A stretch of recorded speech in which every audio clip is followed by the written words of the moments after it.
আমরা সবাই জানি হজরত উমর রাদিয়াল্লাহু ছিলেন ইসলামের দ্বিতীয় খলিফা এবং প্রধান সাহাবীদের অন্যতম। আবু বকর রাদিয়াল্লাহু মৃত্যুর পরে তিনি দ্বিতীয় খলিফা হিসেবে দায়িত্ব গ্রহণ করেন। তিনি একদিন হাঁটতে হাঁটতে কোথাও যাচ্ছিলেন। কিছু দূর যাওয়ার পরে হঠাৎ করে একজন বৃদ্ধাকে দেখতে পান। বৃদ্ধাটি তখন বিড়বিড় করে কিছু একটা বলছিল। হজরত উমর রাদিয়াল্লাহু কাছে গেলেন এবং খোঁজ খবর নেবার চেষ্টা করলেন। তিনি তাকে জিজ্ঞেস করলেন, আচ্ছা বুড়িমা, খলিফা ওমর সম্পর্কে আপনার ধারণা কি? বৃদ্ধাটি হজরত ওমরকে আগে কখনো দেখেনি, তাই তাকে চিনতে পারেনি। সেই বৃদ্ধা হজরত ওমরের কথা শুনে কিছুটা বিরক্ত হলো এবং বলল, ওমরের খবর নিয়ে আমি কি করব? আমার কি এমন দায় পড়েছে যে আমি ওমরের খবর রাখব? আমি তো আমার নিজের চিন্তাই বাঁচি না। বৃদ্ধার কথায় ছিল রাগ আর অসন্তোষের ছাপ।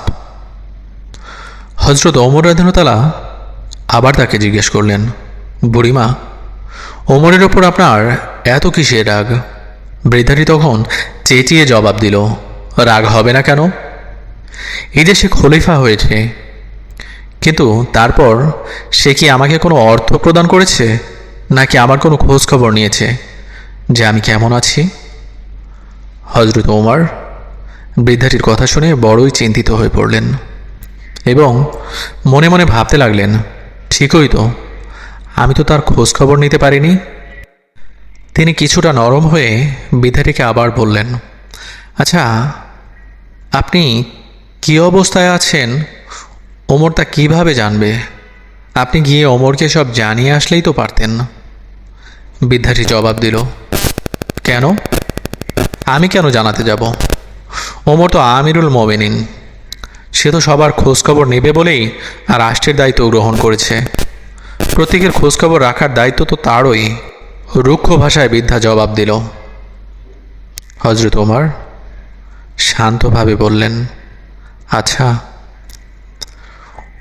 ওমর খলিফা হওয়ার পর আপনি যে কষ্ট পেয়েছেন, সে কষ্টের বিনিময়ে আপনি ঠিক কতটা মূল্য পেলে ওমরকে মাফ করে দিবেন?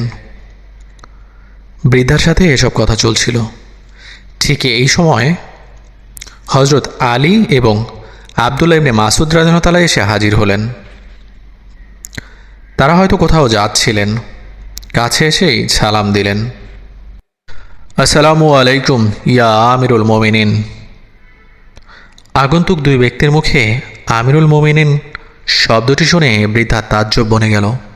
সে ভয়ে কাঁপতে লাগলো আর ভাবতে লাগলো সে হয়তো ওমরের সামনেই তাকে এত গালমন্দ করেছে। অনুতপ্ত হলো বৃদ্ধাটি।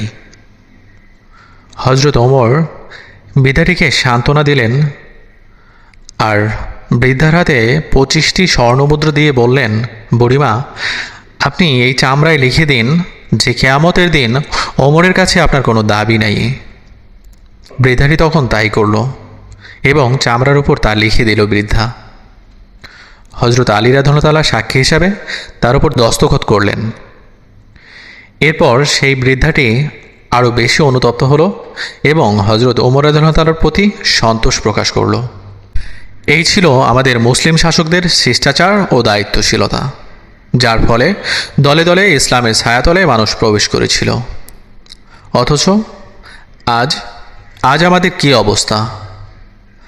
আজ আমরা ভুলে গেছি রাসূল সাল্লাল্লাহু আলাইহি সাল্লামের সুন্নাত, ভুলে গেছি সাহাবীগণদের দেখানো পথ। তাই তো বিশ্বব্যাপী আমাদের এত দুরবস্থা। তবে আশা রাখি আমরা আমাদের হারানো ঐতিহ্য ফিরে পাব। ইসলামের পতাকা একদিন বিশ্বব্যাপী একসাথে উত্তোলিত হবে ইনশাআল্লাহ।